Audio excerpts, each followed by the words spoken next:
This is episode number 70 at the BS Machine. Welcome back, guys. I am here and I'm raring to go and get into this episode today. It's a Sunday evening. As usual, I'm recording the podcast for your epic ears, your amazing ears, your magical ears on this Monday morning when you're probably listening to it.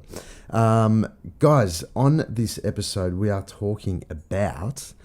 getting into why and how your childhood memories can have such a big impact on your life.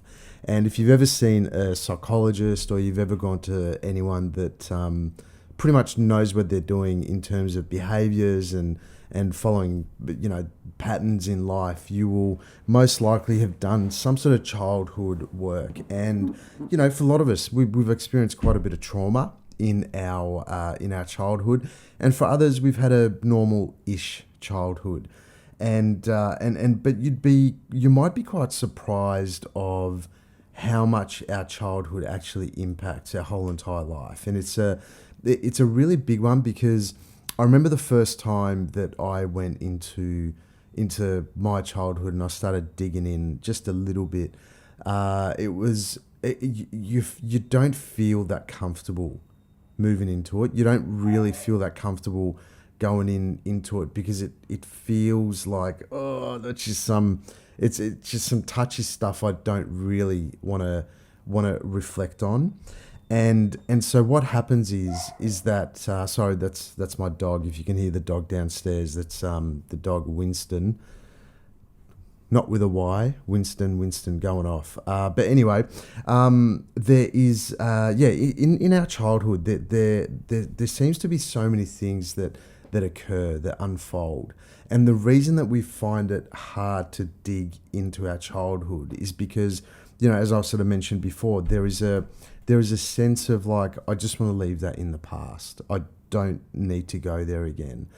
And a lot of people don't, to be honest, and the reason they don't, because it's awkward and it feels yuck, and you don't want to go back there. And one of the key things that I do in some of my sessions with people that I believe get a lot out of it is that the only reason we go back into their childhood in my coaching sessions is not so we can go back and fix anything or anything like that, but it's mainly to have an awareness of why we do the things we do, and why we always are drawn towards a certain decision in moments of heightened emotion.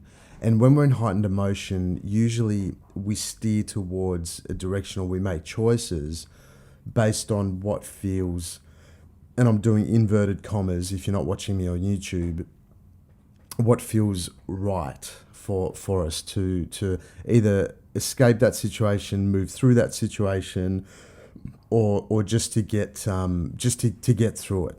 And so when we go into our childhood stuff, whether it's trauma or whether it's a certain experience, you can really see, if you do it properly and you do it with the right facilitator, you will see how those things that have happened to you in your childhood really impact and really move you towards the things you shy away from in life. And this is really important to acknowledge. And if you haven't done any childhood work, it's really important to get in there and just to see what happens when you go there. The only thing I would really say, and the only thing I would really advise on, is that once you find out what you've taken out of your childhood and what you've carried on, and the decisions and the things that you made important back then when those things happened when you were a kid, is not try and fix anything. There's nothing to fix. Once you've found out your patterns and your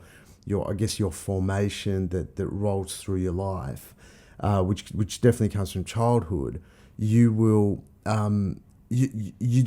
you're aware of it. And once you're consciously aware of certain things that you do in when you're in a heightened emotion state, when you get triggered, when certain things happen, then if you're aware of what your triggers are, and you know that your triggers are going to take you to a certain place that you and the people you're around probably won't enjoy too much, it won't end in a great way, then you're fucking killing it. You've pretty much done 90% of the work, because most of our life we are moving through life and certain things trigger us.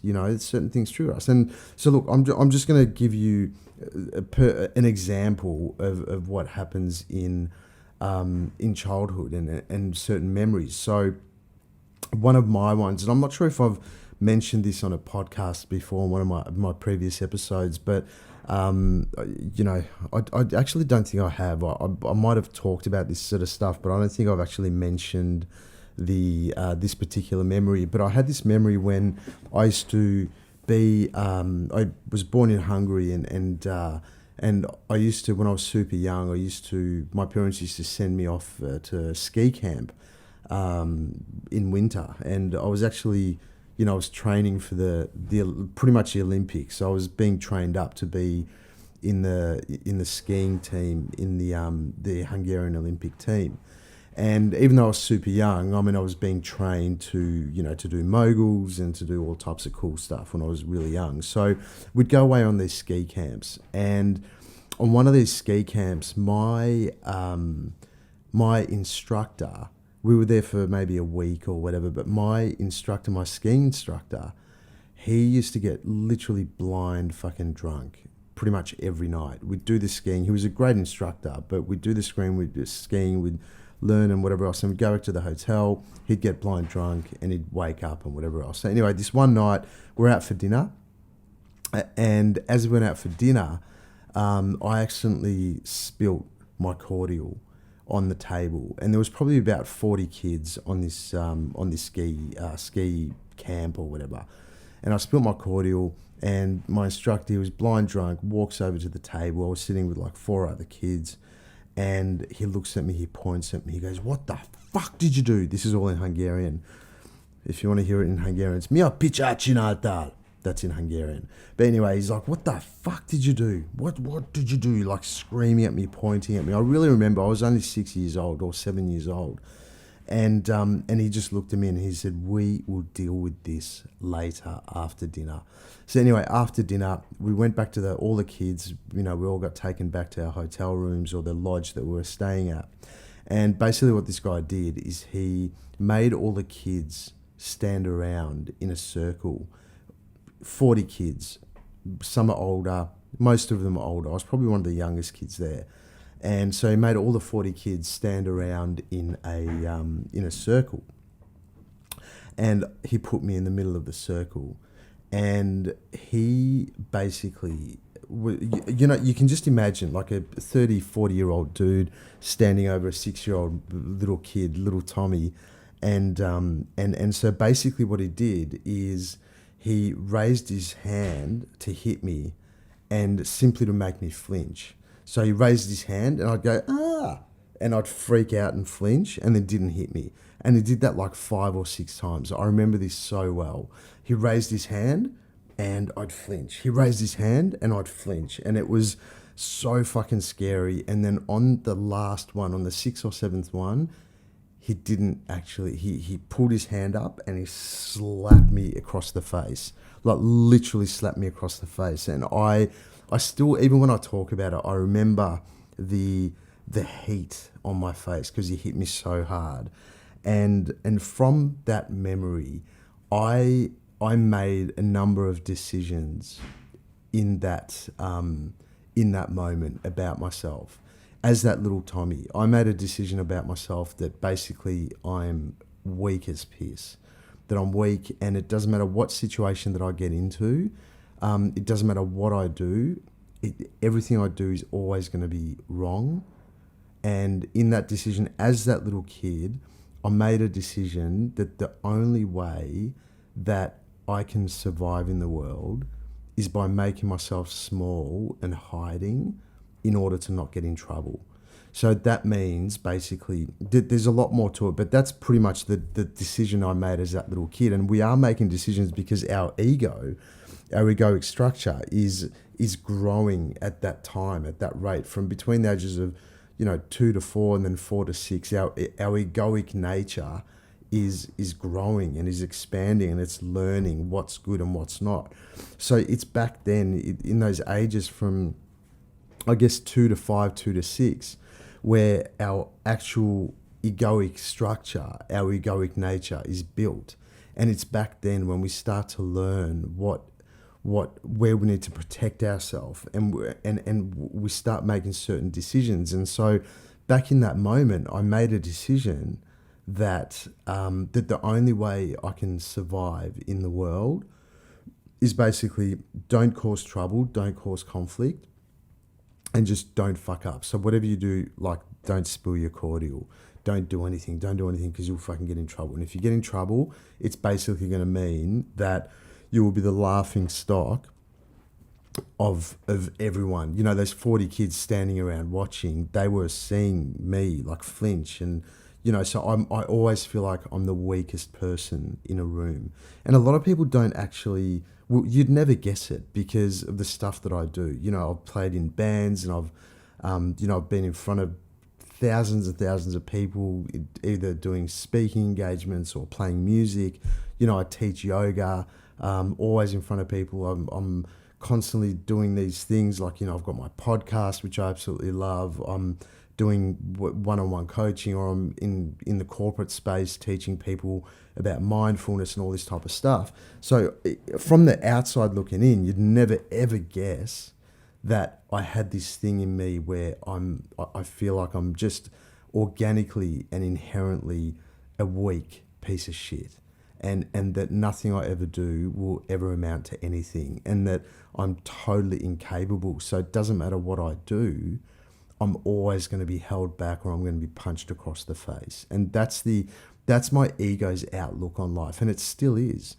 And those things, and that's why it's so important to do some type of childhood work, and to go back and check out what's actually going on, because when you do, you get to understand these aspects of you, but you also realize that you literally made these things up from one event. You made these things up from one situation when you were a kid. But the problem there is, it's not the actual situation. And you know what? Through my coaching sessions that I've had with clients, obviously the one-on-ones, I've heard some really scary shit, and you just feel so empathetic because, you know, you hear about sexual abuse, you hear about, you know, violence, whether it's from mum or from dad, you hear, you know, all sorts of really, really fucked up shit, and you've got to have the ability to, well, obviously to have empathy, which I have so much of for so many people. But then you'd be surprised, the people that have actually had the most traumatic experiences when they were a kid, they're actually not the most, they're not the most, what's the best word to say? They're not the most affected. That's the right word. They're not the most affected. It's people that have had not as traumatic experiences. So, you know, they have a memory, for example, that they were just in the room and they heard their parents fighting about money, and, you know, something happened, and that's a traumatic memory for them, that they were hiding in their room because their parents were fighting or arguing, you know. And so that's what happens is when we have those, when we go back into those memories and we actually discover what we decided back in that moment as that little kid, fuck, man, it's so powerful. It's almost magical, because what you get to understand and realize is that you made it up. That those things you actually made up from thin air as that little kid. And yeah, they might have been true for that situation, from that experience.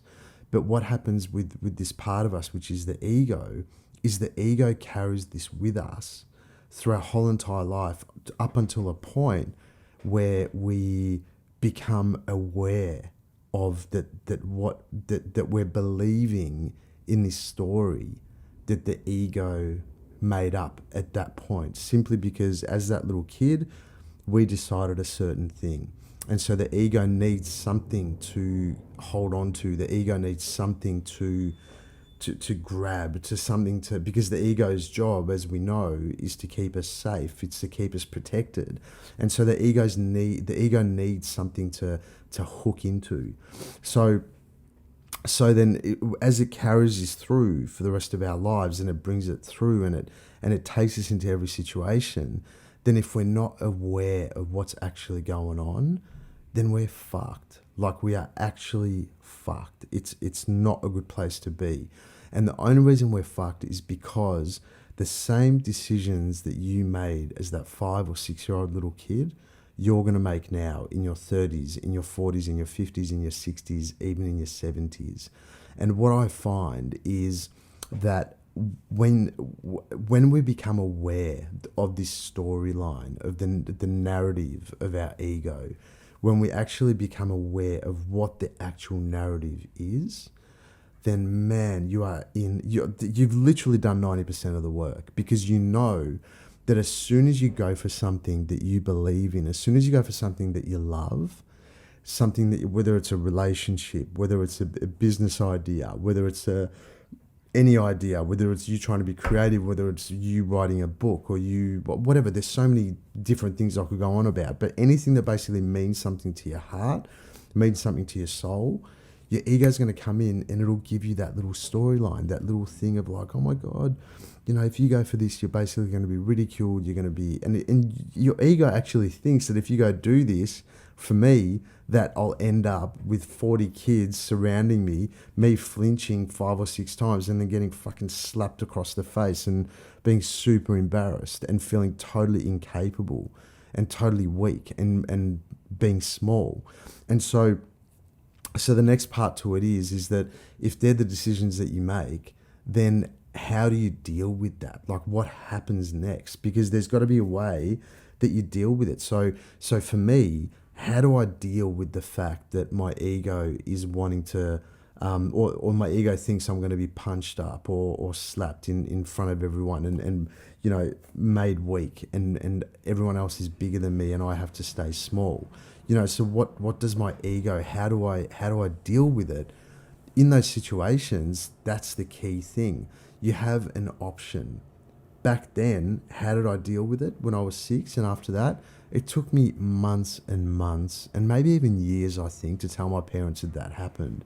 And I felt all this fucking anger and all this guilt and all this fucking, so much anger. And even up until my late 20s, I had this fantasy that I was going to go back to Hungary, find out where this cunt lived, and knock on his door and then walk in. And as soon as he opened, I'd be like, remember me?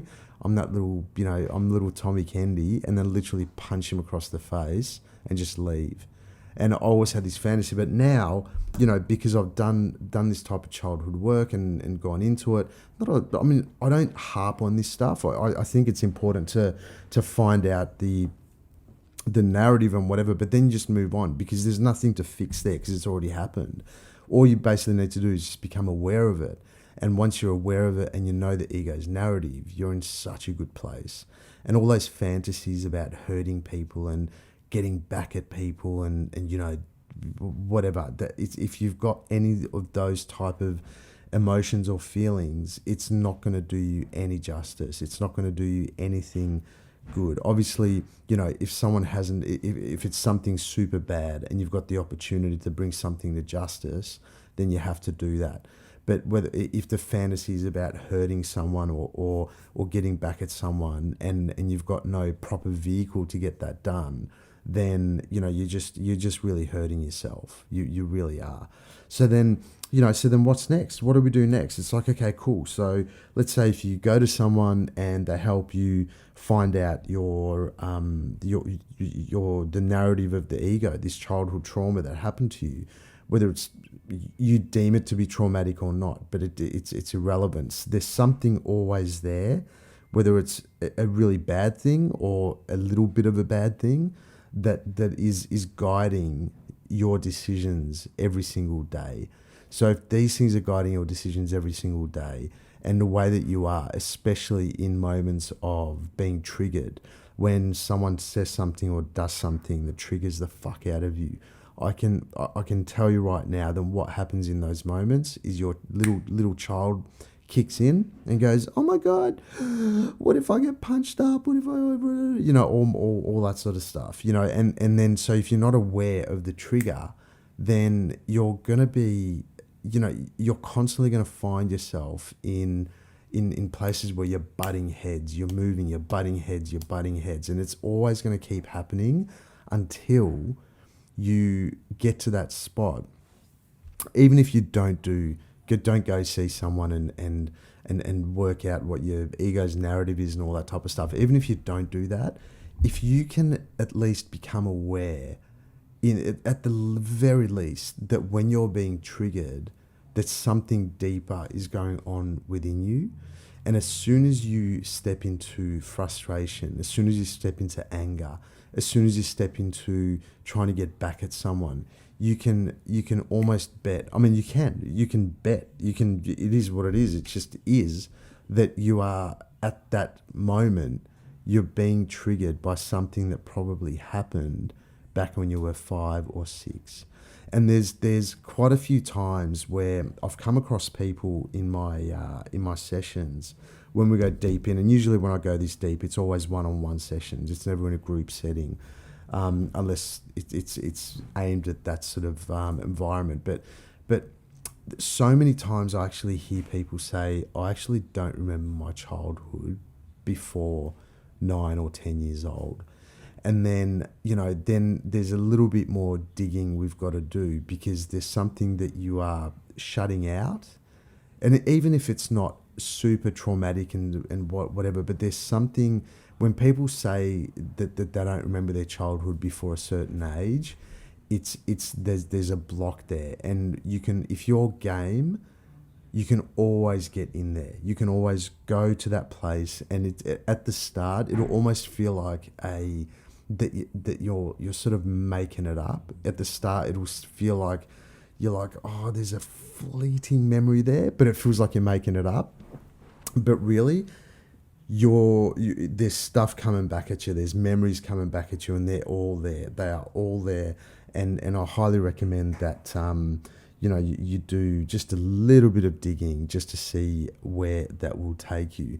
And I can tell you where that will take you. Where that will take you is that you'll start to become aware. You'll start to become conscious about when you're being triggered. And when you get triggered, you're going to look back into yourself. You're going to look within, and you'll say to yourself, okay, cool.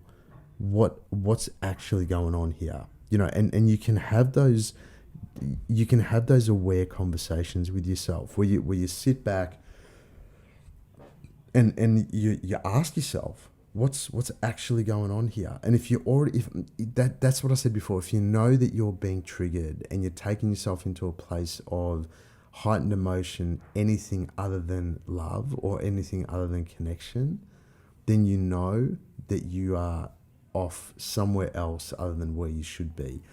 And so And so that goes for all of us, like say, I mean, even me, I mean, look, even me, that doesn't even mean anything. I mean, for someone like me, that's what I'll say. For someone like me who's done a lot of this type of work, and I've dug and I've pushed and pulled and dug too much and dug too little and gone in, even in my life, when I come across conflict, even if it's not me creating it, I have to be powerful enough. I have to be courageous enough to really look at what's happening there. Because if I'm involved in the situation, then I have a level of creation in that. It's you can't blame someone else. You have a level of responsibility that whatever you're experiencing in any given moment, you have some form of co-creation that happens in that moment, and you have to take responsibility for it, as bad as it can, or as bad as it is, or as good as it is. Because even with the good stuff, you've got to have a level of responsibility for all the good stuff that's happening with you right now.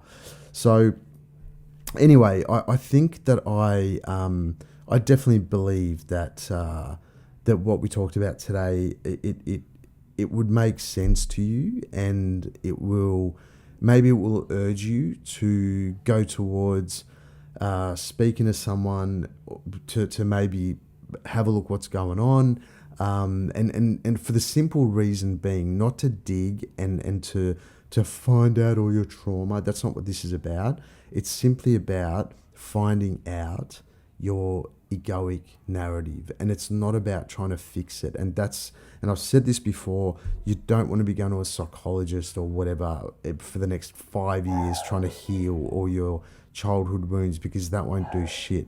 What you can do is just simply, with someone amazing that does this type of work, for example me, that would be able to get your egoic narrative out, and then you're fucking aware of it, and then it's done, and then you can be aware of it. You can do some work around it in terms of knowing when this has come up for you, when you get triggered, what to do, and then you learn how to shift your focus, change your focus, and come back into what actually matters. So there's two things I reckon that are super important. If you become aware of your egoic narrative and the narrative of the ego, that's 90% of the work done. The other 10%, actually probably the other 5%, is knowing what's true for you, and then the last 5% is having the courage to actually go for what's true for you. And then I think you're pretty much enlightened. Well, I was actually talking to my girlfriend today about, she's like, babe, she asked me, she's like, do you reckon you're enlightened? I'm like, I'm pretty sure that I'm not, but maybe, I don't know, but I'm pretty sure that I'm not enlightened because I'm just not. I mean, I reckon, you know what, I don't know. I just think that it's enlightenment. And she asked, she said, what do you reckon enlightenment is? And my answer was that I believe enlightenment to be where you look around you and the people you're around, and wherever there's any conflict, or where there's love, conflict, whatever it might be, but you see yourself as part of everything. You see yourself as part of the whole. And even true enlightenment, I reckon, I mean, I'm just trying to make sense of it, and I think when you're trying to make sense of it, you sort of lose the essence of it. But true oneness, it would be looking out at the world, looking out at the universe, and wherever there's any discourse, or wherever there's any disharmony, you've got to know that in a sense of enlightenment, that's part of you. There's a level of responsibility that we all have to any sort of disharmony happening in the world and happening in the universe, because one of the things that's some of these holy men have said in the past is, you're the only one here. There is no one else. You are the only one here, and everything else is just a reflection of what's happening within you. And you know what? Is that true? I believe sometimes that could be a very good thing to say to yourself, especially when shit's not going right for you. You just got to go, man, I'm the only one here. I can create whatever the fuck I want. I'm the only one here. How cool is that? Anyway, that was episode number 70. I enjoyed talking about that, and I highly recommend that you do that. So, guys, if you, I don't know if you were on the Apple Podcast app, thank you for listening. Please give this episode or the podcast a review or a share. A review would be awesome, because the more reviews I get, the higher up on the picking scale that I get to. So I'd love for you guys to chuck in a couple of reviews. It's just like, oh my God, I love the BS machine. It's so cool, or whatever, whatever it is. But thank you for listening. Thank you for dropping me a review. Thank you for sharing. Thank you for listening. Love you guys, and have a epic week. Lots of love.